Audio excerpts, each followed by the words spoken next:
Boa noite, você que está chegando aqui agora. Nós estamos fazendo essa transmissão e nós temos um culto todos os domingos e às terças-feiras. E quinzenalmente nós fazemos a escola. Na terça-feira nós fazemos a escola do Alicerce Bíblico.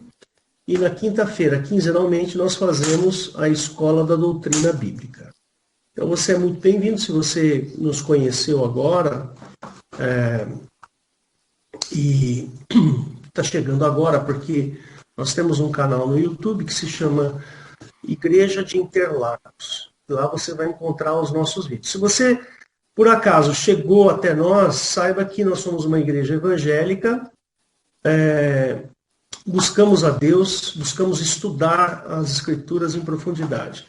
Atualmente nós estamos apenas com cultos remotos, justamente por causa da Covid. Mas tão logo a gente consiga resolver o problema da Covid, nós vamos voltar a ter os nossos cultos no endereço fixo. Então seja bem-vindo e vamos a mais esse estudo. Eu queria começar com uma breve oração, para que Deus nos abençoe e nos livre de todo o mal. Fecha seus olhos, ainda que você esteja vendo uma gravação, essa oração vai ter efeito. Fecha seus olhos e vamos orar. Senhor Deus, nós te agradecemos por tudo que o Senhor tem nos dado. O Senhor é o nosso Pai Celestial. Tu és aquele, Senhor, que subiu na cruz para nos dar a vida eterna. E o teu Espírito Santo foi derramado sobre nós. Peço, Senhor, que o Senhor nos livre do mal, que o Senhor abençoe a Eliette, que vai fazer a pregação, e abençoe a todos aqueles que se achegam a Ti, em nome de Jesus. Amém. Muito bem, eu quero começar, o assunto de hoje é Jeová e as crianças. É muito interessante esse assunto, porque Jesus tem um posicionamento a respeito das crianças que é muito interessante. Uma vez...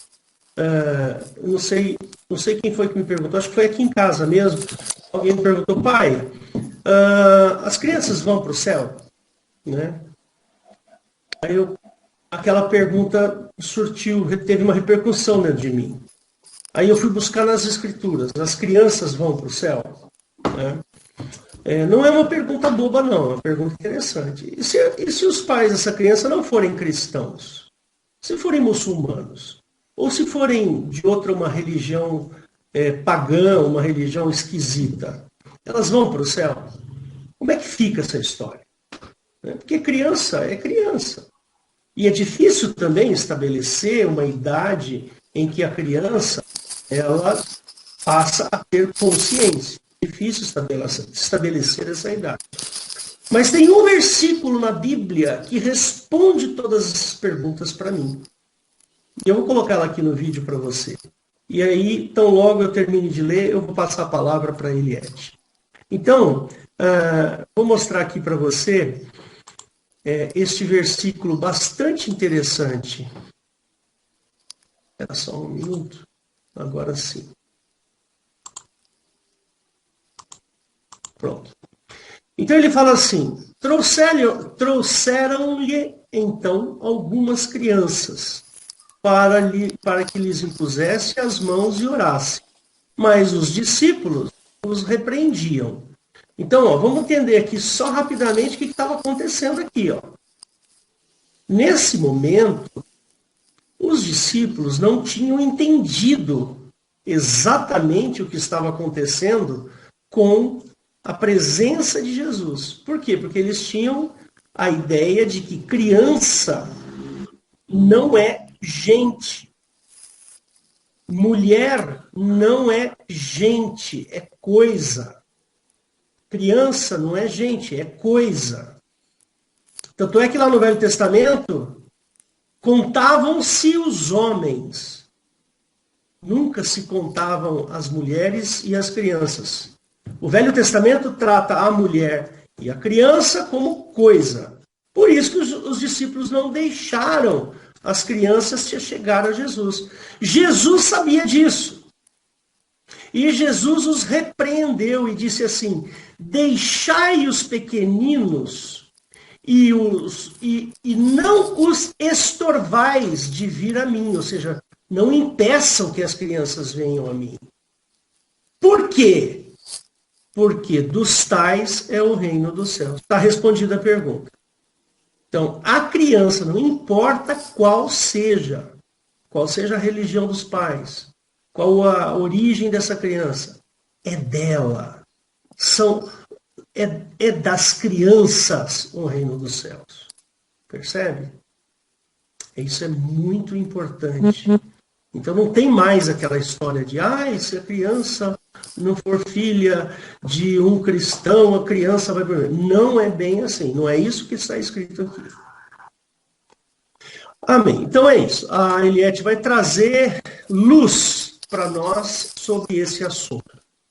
Então, Eliette, deixa eu só reverter aqui, deixar a partilha. E, então, a partir desse momento, Eliette fica à vontade. Tá bom? Amém. E é até interessante também, pastor, que com esse versículo cai por terra aquela história que criança tem que ser batizada, né? Porque se Fantástico. Jesus falou que delas é o reino de Deus, não existe essa história de ter que batizar criança. Porque também o batismo de Jesus envolve uma consciência de pecados pregressos, né? E criança pequenininha não tem pecado. Perfeito. Ela é pura de coração, né? Então, eu queria que o pastor abrisse em Mateus 18, eu quero começar justamente como a criança é vista por Jesus, né? Que a criança, o que ela é? A criança ela é humilde, a criança ela é sincera, a criança ela tem vontade de aprender, né? Ela é pura, ela é santa, ela é imaculada, né? Então, por isso que Jesus coloca a criança num patamar tão especial. Por isso que Jesus tem um amor tão grande pelas crianças. Então, como o pastor falou, não importa se o pai ou a mãe tem uma religião satânica, tem uma religião totalmente anticristã, Jesus vê pureza naquela criança. E se acontecer alguma coisa com aquela criança, Jesus vai se entristecer muito, né? Então, em Mateus 18:1 fala assim: naquela mesma hora chegaram os discípulos ao pé de Jesus, dizendo: qual é o maior no reino dos céus? Né? Essa pergunta é muito interessante, né? Qual o maior no reino dos céus? Por quê? Porque os discípulos queriam status, né? Tanto assim que foi a mãe lá de um discípulo falar: Senhor, quando tu estiveres lá no céu, põe o meu filho do seu lado direito ou do seu lado esquerdo, né? Põe meus filhos como um chefe intendente de algum lugar, um superintendente de outro lugar, né? Mas a gente sabe que talvez exista mesmo uma hierarquia.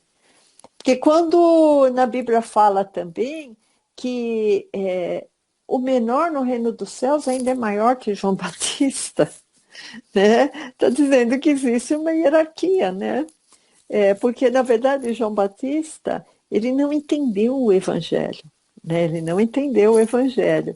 Mas, retornando aqui, ele não entendeu o Evangelho de Cristo, ele ainda estava voltado para o velho concerto, né? Para o concerto dos anjos, o concerto da lei, o concerto da morte, né? Então, no 18:2 fala assim: e Jesus, chamando o menino, o pôs no meio deles. Então, o que Jesus respondeu? Sem falar nada, né? Eles não perguntaram qual era o maior no reino dos céus.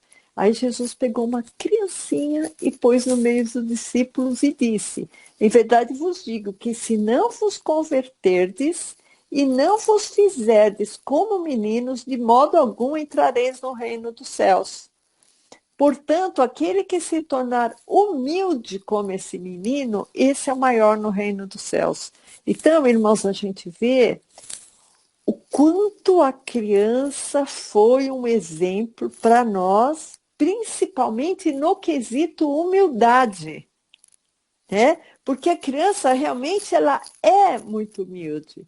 Ela gosta de aprender, ela não se acha o maioral, ela tem uma pureza interna, né? Então, Jesus deu exemplo. Olha, você quer saber qual é o maior no reino dos céus? Essa criança aqui. Essa criança é a maior no reino dos céus. No verso 5, e qualquer que receber em meu nome um menino, tal como esse, a mim me recebe.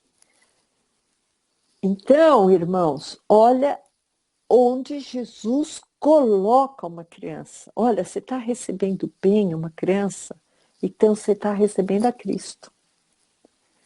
Então a gente vê assim a importância das igrejas terem um ministério de crianças,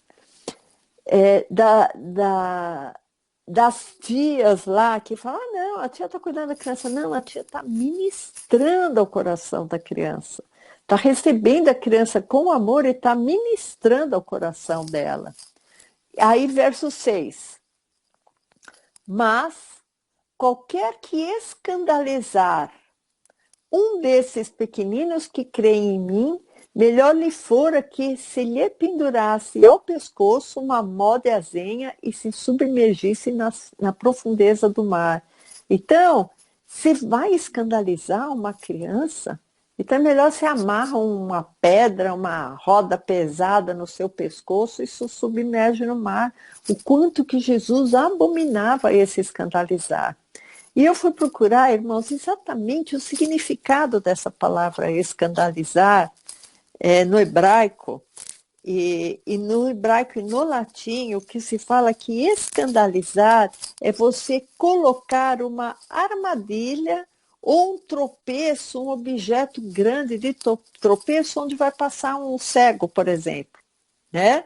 Então, é uma maldade muito grande. Então, se você escandalizar um pequenino, era melhor que você morresse. Isso que está dizendo, né? Porque esse escandalizar quer dizer uma armadilha, né? Uma pedra de tropeço. Então, é uma coisa muito séria isso, né, irmãos? Quando a gente pensa assim em pedra de tropeço, dá a impressão que está acontecendo uma situação que vai confundir, que vai maldizer a criança, que vai atrapalhar a vida da criança, né? Então, quando em Timóteo, né, fala que Deus quer que todos se salvem e venham ao conhecimento da verdade, vocês imaginam, irmãos, se Deus quer que todos se salvem, imagina uma criança. Como Deus quer que essa criança se salve. Porque mesmo os pecadores, os mais abomináveis, Cristo morreu por eles e Cristo quer que eles se salvem. Imagina uma criança, né? Então, em 2 Coríntios 5,18, fala exatamente isso, sobre esse ministério da reconciliação, né? Deus quer que todos se salvem. Deus reconciliou todas as coisas. Então, em 2 Coríntios 5,18, fala assim: e tudo isso provém de Deus, que nos reconciliou consigo mesmo por Jesus Cristo e nos deu o ministério da reconciliação. Isto é, Deus estava em Cristo reconciliando consigo o mundo e não lhes imputando os seus pecados, e pôs em nós a palavra de reconciliação. Então, irmãos, eu quis mencionar esse versículo porque se Deus não atribui a nós os pecados, porque Ele já levou os nossos pecados, o quanto é importante se balizar isso perante uma criança. Se nem o adulto, o pai está cobrando, está condenando, né? Imagina uma criança, né? Então, como Jesus ele teve especial atenção com as crianças, né? Como a gente já viu. Então, irmãos, a gente vê que o tratamento com as crianças tem que ser muito especial em termos de rigor, para que elas não sejam maltratadas, que elas não sejam pedra de tropeço, para que elas não sejam mortas, para que elas não sejam doutrinadas no caminho errado. Então, tudo isso Jesus se preparou muito e preparou um reino para elas, né? Então, quando a gente vê certas coisas, irmãos, no Novo Testamento, a gente fica meio surpreso e pensa, mas por que o Pai concedeu esse caminho para essa criança, né? O que aconteceu que se desvirtuou a Bíblia, que uma hora fala uma coisa, outra hora fala outra, né? Em que a gente vai acreditar, né? Será que Deus visita a maldade nos filhos, ou será que cada um vai pagar pelo seu pecado? Então, sobre isso que a gente vai falar hoje com os irmãos. Então, surgiu uma lei, certo? Uma lei escrita por Moisés, mas dada por Jeová. Então, quando a gente fala lei, é a lei de Jeová, que foi aquela lei dada em Êxodo, certo? Em Gênesis 17:12, fala justamente de uma partícula dessa lei, que é a respeito da circuncisão. E é interessante isso, porque agora eu vou abordar algumas coisas da lei em contraponto com a graça, vamos dizer assim, né? Então, em Gênesis 17:12, fala sobre a circuncisão, né? A circuncisão é uma coisa assim que para nós que estamos no novo conceito é uma coisa bem sem sentido, né, irmãos? A circuncisão física, porque a circuncisão que nós tratamos em Gênesis não é nenhuma circuncisão espiritual, é a circuncisão física. Então, em Gênesis 17:12 fala assim: o filho de 8 dias, pois, será circuncidado. Todo homem nas vossas gerações, o nascido na casa, o comprado por dinheiro, a qualquer estrangeiro, que não for da tua descendência, então, tanto filho nascido em casa como estrangeiro, né? O 13, com efeito será circuncidado o nascido em tua casa e o comprado por teu dinheiro, e estará a minha aliança na vossa carne, por aliança perpétua. Então, a aliança não era uma aliança espiritual, aqui está dizendo, uma aliança na carne. Verso 14. E o homem incircunciso, cuja carne do prepúcio não estiver circuncidada, aquela alma será extirpada do seu povo. Quebrou a minha aliança. Então, irmãos, a gente vê como foi interessante essa passagem aqui, dada por Jeová. Isso foi antes da lei até, né? O que estava dizendo? Todo homem, todo macho será circuncidado. Então, isso tinha que ser feito, conforme Gênesis 17, no 8º dia que a criança nasceu. Então, pegar um bebezinho, irmão, sem asepsia, sem anestesia, cortar a carne do prepúcio, né? Para circuncidar, para isso ser um sinal entre a aliança de Jeová e seu povo, né? E a gente fica pensando, aquela criança que não fosse circuncidada seria morta por causa disso. Será que Jesus deu tanto valor assim à circuncisão? Tanto que uma criança que não fosse circuncidada por qualquer motivo, um menino que não fosse circuncidado ao 8º dia, ele teria que morrer. Será que a circuncisão é tão importante assim? Essa resposta, irmãos, está em Gálatas 6,15. Qual que é a importância da circuncisão para Cristo? Eu vou esperar o pastor abrir, porque acho que é importante todos nós lermos juntos esse versículo, Gálatas 6,15. Será que é muito importante? Vamos ver. Porque em Cristo Jesus, nem a circuncisão, nem a incircuncisão tem virtude alguma, mas sim ser uma nova criatura. Então, aqui já respondeu, a Bíblia está respondendo, né? Não há virtude alguma na circuncisão. Então, como é que no Velho Testamento a circuncisão era obrigatória? Aí chega no Novo Testamento, que a gente viu agora, em Gálatas 6,15, e fala, olha, a circuncisão não vale de nada. Então, quer dizer que lá no Velho Testamento, uma criança ia morrer por causa de uma coisa que não vale nada. Irmãos, então a gente pensa, o que aconteceu com as crianças? O que Jeová impôs sobre as crianças que nos intriga, porque para Jesus a criança já estava no reino dos céus. Para Jesus a criança tinha uma pureza. Por que aquela necessidade de circuncidar a criança? E se a criança não se circuncidasse, que Jesus falou que aquilo não presta para nada, ela seria morta, né? Como a gente viu aqui, né? Aquela alma será extirpada do seu povo, né? A gente viu no verso 14. Então, em Gálatas fala, irmãos, que pela lei ninguém será justificado, né? E isso não está, depois entrou novamente na lei, logicamente, a circuncisão, mas a gente vê que essas atitudes externas, de maneira nenhuma, justificavam o homem, né? Porque a justificação veio através de Cristo, que nos justificou das maldições da lei, fazendo Ele a maldição em nosso lugar, fazendo Ele o, o, o que está sustentando, que está carregando o nosso pecado, né? Isso aí eu não vou ler, mas está em Gálatas 3, 11 a 13, tá, irmãos? Então, o que a gente vê?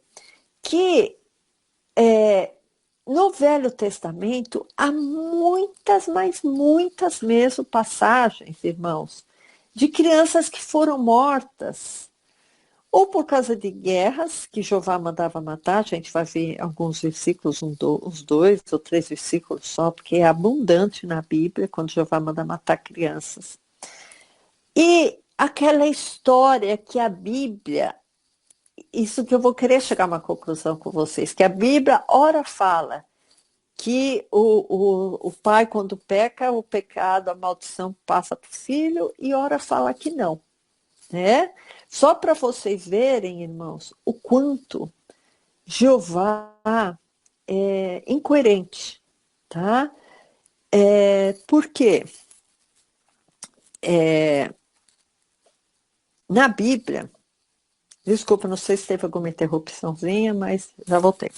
Na Bíblia, irmãos, o que a gente vê é que existiu esse Deus, criador da carne do homem, que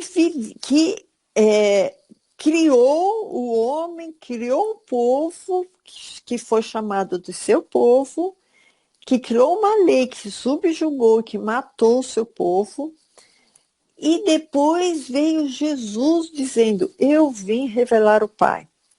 Esse Jesus que veio revelar o Pai, ele veio trazer uma proposta totalmente diferente do que a proposta que Jeová trouxe.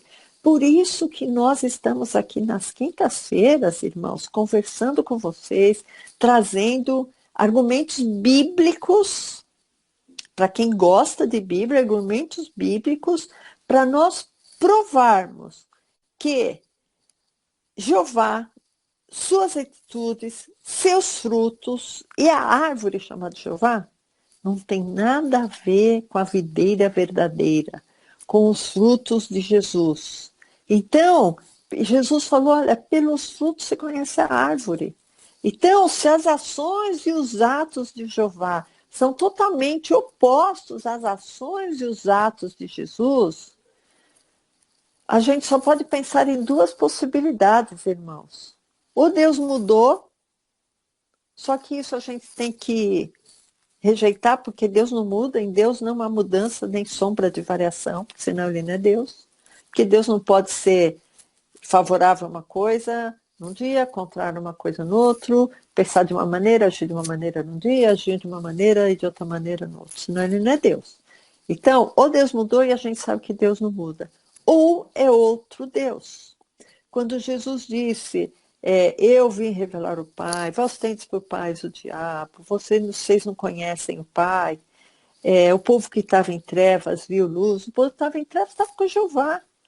Então, irmãos, isso, a Bíblia nos respalda e nos dá convicção que o Deus Jeová é o Deus que reina nessa terra e que não tem nada, nada, nada a ver com Deus Pai. Bom, então vamos continuar, irmãos.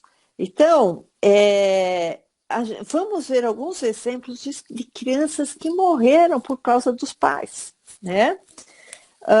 E segundo Samuel 12, aqui o profeta Natan está falando com Davi, segundo Samuel 12, 13, tá? Verso 13, fala assim: então disse Davi a Natan, tá? Ele está conversando, né? Davi está conversando com o profeta Natan.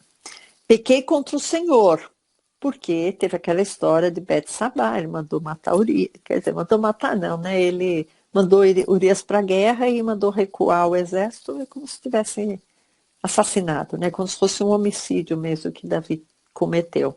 Aí Davi disse a Natan: pequei contra o Senhor. E disse Natan a Davi: também o Senhor perdoa o teu pecado, não morrerás. Tá? Porque geralmente adultério, né, que ele adulterou, ele foi homicida, era punido com a morte. Mas Jeová perdoou Davi. Então vamos continuar. Verso 14. Todavia, porquanto com esse feito deste lugar, sobremaneira, a que os inimigos do Senhor blasfemem, então para os inimigos do Senhor não blasfemarem, o que ele vai fazer? Também o filho que te nasceu certamente morrerá. Vocês entenderam? Jeová puniu o pecado de Davi através da morte de uma criança, irmãos. Então, como que eu posso conceber a ideia que Jeová tem alguma coisa a ver com Jesus? Ou que Jeová é o pai? Ele matar uma criança por causa do pecado do pai. Então, o que a gente vê que, agora a gente vai ver em Deuteronômio 18:8, como nós dissemos, aqui é uma escola, né? Uma escola de doutrina bíblica, então, tudo que nós falamos, irmãos, como é um assunto muito polêmico, nós temos que nos respaldar na Bíblia, nos resguardar de um embasamento bíblico. Por isso que a gente passeia tanto pela Bíblia quando a gente, né, fala de quinta-feira sobre as incoerências de Jeová, né, sobre as incongruências. Deuteronômio 28:15, eu falei 18 a 28. Deuteronômio 28:15 fala assim. Está falando, Deuteronômio 28 inteiro, irmãos, é das maldições para quem não cumprir a lei, né? Então, no 28:15 diz assim: será, porém, que se não deres ouvidos à voz do Senhor teu Deus, e esse Senhor, letra maiúscula, em Velho Testamento é Jeová, então a voz de Jeová teu Deus, para cuidares em cumprir todos os seus mandamentos e os seus estatutos, que hoje te ordeno, então virão sobre ti todas essas maldições. Aí ele começa a elencar várias maldições, né? Maldito será na cidade, maldito o teu cesto, a amassadeira, mas eu quero me deter no 18. Maldito o fruto do teu ventre. O que é o fruto do ventre? É o filho, né? Então, a gente está vendo aqui dois exemplos, um do filho do Davi que morreu por causa do pecado do pai, e outra coisa, aqui em Deuteronômio, quando fala das maldições por não cumprir a lei, Jeová está dizendo: maldito o fruto do teu ventre. Então, o filho vai estar pagando por causa do pai, né? Agora, vamos ver aqui em Êxodo 20, quando também Jeová está dando a lei, né? No Êxodo 20, no verso 5, quando ele está falando das imagens de escultura, ele fala assim, isso, não te encurvarás a elas, nem as servirás, porque eu, o Jeová, teu Deus, Sou Deus zeloso, que visito a iniquidade dos pais nos filhos até a terceira e quarta geração daqueles que me odeiam. Então, nós vimos aqui, irmãos, tanto em Deuteronômio como em Êxodo, Jeová deixando claro que ele visita a maldade dos pais nos filhos, né? Agora vamos lá para Jeremias, para vocês verem, irmãos, como Jeová é incoerente, tá? Como a Bíblia, se você for acreditar que Jeová é o Pai, você vai pensar, nossa, esse Deus é muito incoerente. Por isso que nós sempre fazemos questão de deixar claro que Jeová não tem nada a ver com o Pai e que tem muitas pessoas que às vezes não leem o Velho Testamento, porque se a pessoa for ler Velho Testamento, anotando, com cuidado, grifando, com lápis de cor, meditando no que está escrito, a pessoa vai ver muitas incoerências, né? Então, Jeremias 31, 29, fala assim, Jeremias, isso, 31, vamos esperar só um minutinho, isso, 29. Naqueles dias, nunca mais dirão, os pais comeram uvas verdes e os dentes dos filhos se embotaram. Quer dizer, a consequência, né? O pai fez coisa errada e a consequência foi para o filho. Olha o verso 30, irmãos. Mas cada um morrerá pela sua iniquidade. Então, ele está falando que a pessoa vai morrer por causa da sua própria iniquidade. De todo homem que comer as uvas verdes, os dentes se embotarão. Entendeu? Então, se eu fizer uma coisa errada, eu vou ter a consequência. Isso é confirmado em Ezequiel 18:8, tá? Porque a gente viu alguns exemplos de Jeová matando crianças, massacrando crianças, dizendo que as crianças vão pagar pelos pecados dos pais. Então, vamos ver agora em Ezequiel 18:18. 18:18. Ezequiel 18:18. Às vezes eu falo meio errado, depois eu conserto, irmão. 18:18. Seu pai, porque praticou extorsão, roubou os bens dos irmãos e fez o que não era bom no meio do povo, eis que morrerá pela sua iniquidade. Tá? Então, pecou, vai morrer.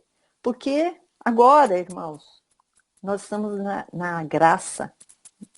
E na graça, se eu pequei e reconheci meu pecado e me converti a Jesus e creio que ele levou o meu pecado, eu não vou morrer por causa daquele pecado que eu cometi antes, né? Vai, não peques mais, mas aquele pecado eu não vou morrer. Agora, Velho Testamento, o que está dizendo? Ele roubou, ele fez o que não era bom, eis que ele morrerá pela sua iniquidade.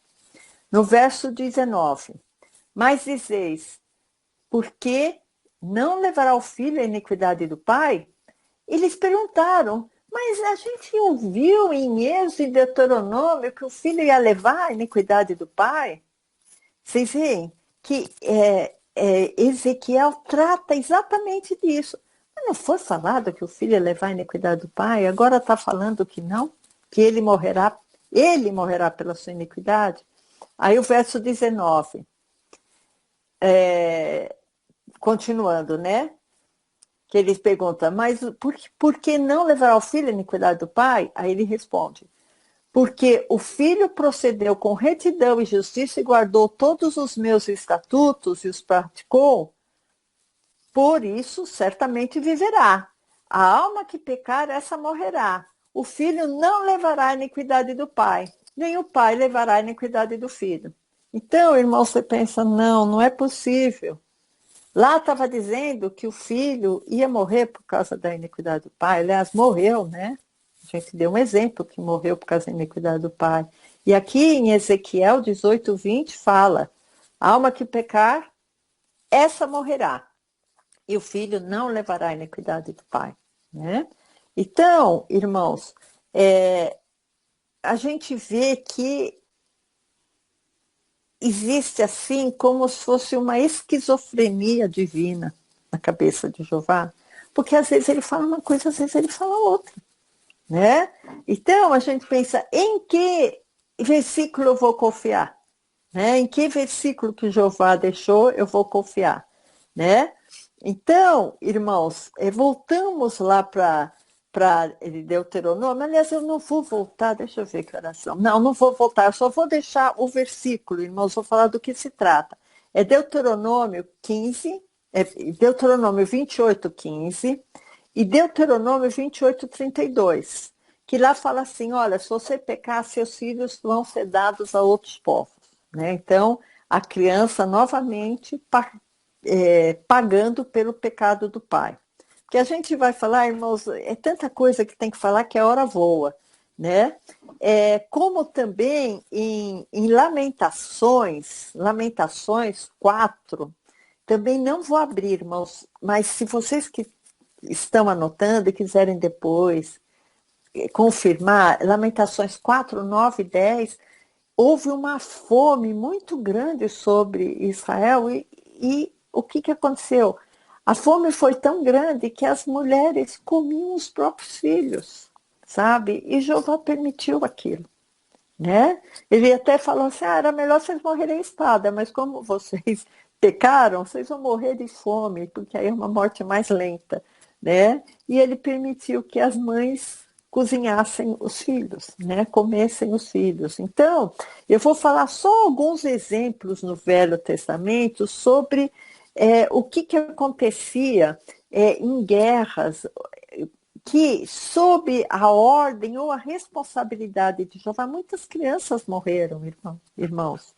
Então, vamos ver só uns 3 exemplos. Por exemplo, em Deuteronômio 2, tá? Deuteronômio 2, eu só vou contando a história enquanto o pastor acha, está falando sobre a peregrinação do povo judeu no deserto. Né? Então, quando o povo judeu estava entrando lá em Canaã, alguns reis de lá, porque Canaã não estava desabitada, muito pelo contrário, tinham reis lá e alguns reis se opuseram à entrada dos judeus. Né? Então, esse rei de Esbom foi um que não quis deixar passar o povo. Né? Se resistiu à passagem do povo para a Terra Prometida. Mas a gente vê que aconteceu a mesma coisa que aconteceu com o Faraó. O que aconteceu com o Faraó? Faraó, depois daquelas pragas, conforme iam passando as pragas do Egito, né, das moscas, das rãs, da saraiva de pedra, o Faraó ele queria liberar o povo, para o povo sair do Egito. Só que Jeová ia e endurecia o coração do Faraó para que ele não deixasse o povo ir, porque isso daí foi uma estratégia que Jeová usou para que as maravilhas dele, que eram as pragas, ele chamava de maravilhas, fossem conhecidas de todos os povos. E a única maneira de acontecer isso era endurecendo o coração do Faraó. Né? Então, ele quis mesmo, depois houve a mortandade de todos os primogênitos, né? Foi uma coisa assim que foi um exemplo máximo da mortandade de crianças que Jeová promoveu, né? Que foi o anjo de Jeová que passou lá e matou os primogênitos, né, irmãos? Então, por que ele quis matar os primogênitos? Ele quis matar, não foi o faraó. Foi ele que endureceu o coração do faraó. Então, aqui em Deuteronômio 2:30, é uma coisa semelhante que aconteceu, tá? Deuteronômio 2, verso 30. Mas Sion, rei de Esbom, não quis deixar passar por sua terra, né? O povo judeu passando na terra, que foi a peregrinação do povo judeu, certo? Porquanto o Senhor Jeová, teu Deus, endureceu o seu espírito. Então, Jeová endureceu o espírito do rei de Esbom. Por isso que ele não deixou o povo passar. Está escrito, irmão. Continuando, e fizeram obstinado o seu coração para tu dar na tua mão como hoje se vê. Então, Jeová fez isso, endureceu lá o rei para eles guerrearem. Verso 33. Verso 33. E o Senhor, Jeová, nosso Deus, nos entregou e o ferimos a ele e a seus filhos e a todo o seu povo. Né? Quando fala que feriu é porque matou mesmo, matou os filhos, matou as crianças. Né? E naquele tempo tomamos todas as cidades, e a cada uma destruímos, verso 34, com os seus homens, mulheres e as crianças, não deixamos ninguém. Né, irmãos, a gente fica pensando, eles pelo menos poderia deixar as crianças como escravas, né? Mas não, não ficou ninguém. Verso 35, somente tomamos por preso o gado para nós e o despojo das cidades que tínhamos tomado.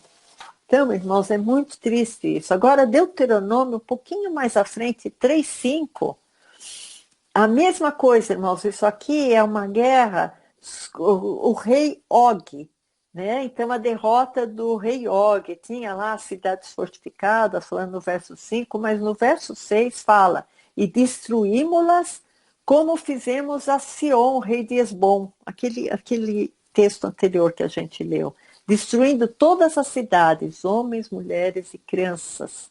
Então, isso daí é responsabilidade de Jeová, porque ele que endurecia o coração dos reis, para os reis não deixarem o povo passar. Aí tinha guerra, porque Jeová se comprasse com a guerra, Jeová se comprasse com o derramamento de sangue, né? Ele fala, ele se alegra com o derramamento de sangue. E matavam as crianças também, né? Ou então na queda do muro de Jericó também. Eu também não vou ler, irmãos, para a gente ir mais rápido, só para a gente fazer o fechamento, que está em Josué 6:21, também fala que mataram todos, desde o homem, mulher, até o menino, até o velho. E também, se alguém que está anotando, irmãos, também não vamos ler quando fala sobre a vingança contra os amalequitas, que foi um dos povos também que não deixaram o povo de Israel passar. Né? Então, Jeová manda Saul matar todo mundo. Isso está em 1 Samuel 15:2 e 15:3, tá? Não precisa de abrir, pastor. Que também, quando tem aquela guerra contra os amalequitas, fala assim, vocês vão matar todo mundo, tá? Até as crianças de peito, né? E Saul foi e matou todo mundo, até as crianças de peito. A única coisa que ele poupou o gado e poupou o rei, e por isso irritou muito Jeová, e Jeová destituiu Saul para entrar o rei Davi, né? É interessante também, irmãos, que às vezes tem até requintes de crueldade essa matança de crianças. Queria que o pastor abrisse em Isaías 13:15. Isaías 13:15 trata da guerra contra os babilônicos, né? Mas aí ele usa os medos, né? Os medos, você já ouviu falar dos medo-persas, né? Nessa guerra também.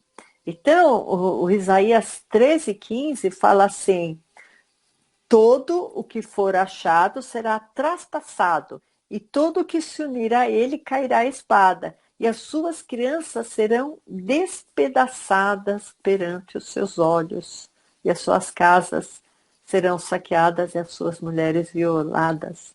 Eis que eu despertarei contra eles os medos, que não farão caso da prata nem tampouco do ouro. Isso aqui não é medo, tá? São os medos, aquele povo, certo? Então, irmãos, a gente vê aqui no verso 16, né? As crianças serão despedaçadas.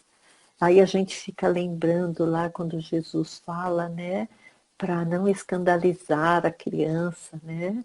Não as impeçais de vir a mim, né? Você tem que se tornar humilde como uma criança, e aqui a gente vê crianças sendo despedaçadas, né? É interessante também uma outra passagem, irmãos, que eu quero dividir com você, em Êxodo 4:11, que é uma pergunta muito comum que as pessoas fazem quando você fala, eu sou cristã. Você é cristã? Por que então Deus permite que nasce criança defeituosa? Por quê? Se Deus é tão bom. Nunca fizeram essa pergunta para você? Para mim já fizeram, né? Se Deus é tão bom, por que nasce criança defeituosa? Está falando que Deus aí tem tanto amor, né? Então aqui está a resposta, irmãos. Quem faz criança defeituosa não é o Pai. Quem faz a carne é Jeová. E Jeová, ele diz que ele faz sempre pessoas defeituosas. Ele se orgulha disso. Êxodo 4:11. E disse-lhe Jeová: quem fez a boca do homem? Ou quem fez o mudo? Ou quem fez o surdo? Ou o que vê? Ou o cego? Não sou eu, o Senhor, Jeová? Então, irmãos, a responsabilidade de nascerem pessoas defeituosas, cegas, surdas, não é do Pai, porque o Pai não faz a carne. A carne, quem criou a parte carnal, eu sou o Deus de toda a carne, Jeová, que é o responsável por fazer crianças defeituosas, né? Então, é interessante, irmãos, porque os judeus, eles tinham já aquela ideia que os filhos iam pagar pelos pecados dos pais, né? A maldição dos pais ia vir sobre os filhos. E aí tem uma passagem interessante em João 9:1, quando Jesus se depara com o cego, né? E aí fazem exatamente essa pergunta para Jesus, né? Porque eles mesmos tinham dúvida, porque tinha partes que eles aprendiam que dizia, cada um vai pagar pelo seu pecado, o filho não vai pagar pelo pecado do pai. E tinha outra passagem que falava, eu visito até a terceira, quarta geração, né? Dos que me odeiam. Então, a gente imagina que eles tinham dúvida. E eles perguntaram para Jesus, quem pecou, ele ou seu pai, para que ele nascesse cego, né? Então, está em João, né? João 9:2, vamos passar para 9:2, que Jesus ele estava lá com o cego de nascença e os seus discípulos lhe perguntaram, dizendo, Rabi, quem pecou, esse ou seus pais, para que ele nascesse cego? Jesus já sabia que quem faz o cego é Jeová, né? Aí, no verso 3, Jesus respondeu, nem ele pecou, nem seus pais, mas foi assim para que se manifeste nele as obras de Deus. Irmãos, aqui tem uma dicotomia. Ele nasceu cego por causa de Jeová. Mas ele nasceu cego, Jesus está falando, nele pode se manifestar a glória de Deus. Pode se manifestar as obras de Deus. E as obras de Deus em Jesus era a cura. Então, Jeová faz o cego. Aí vem Jesus e cura o cego. Vocês veem como existe um antagonismo entre Jesus e Jeová. Aí no verso 4, convém que eu faça as obras daquele que me enviou enquanto é dia. A noite vem quando ninguém pode trabalhar. Enquanto estou no mundo, eu sou a luz do mundo. Então, Jesus, depois que ele falou isso, ele cuspiu na terra, fez um lodo, untou os olhos, né, do cego, ele foi e se lavou no tanque e voltou enxergando. Então, irmãos, a gente vê que a obra de Jeová foi fazer a criança cega. E a obra de Jesus foi, olha, a obra do Pai é essa, tá? Ele nasceu cego, mas nele pode se manifestar a glória de Deus. Então, irmãos, a gente já tem uma resposta quando alguém perguntar, mas se Deus é tão bom, por que nasce criança defeituosa? Aí você fala, quem faz nascer criança defeituosa não é Deus, é Jeová. E nesse cego, Jesus falou que nele vai se manifestar a glória de Deus, né? Então, irmãos, de acordo, então, com Velho Testamento, eu só vou repassar, só para a gente fazer esse balanço, essa antítese, Deuteronômio 24:16,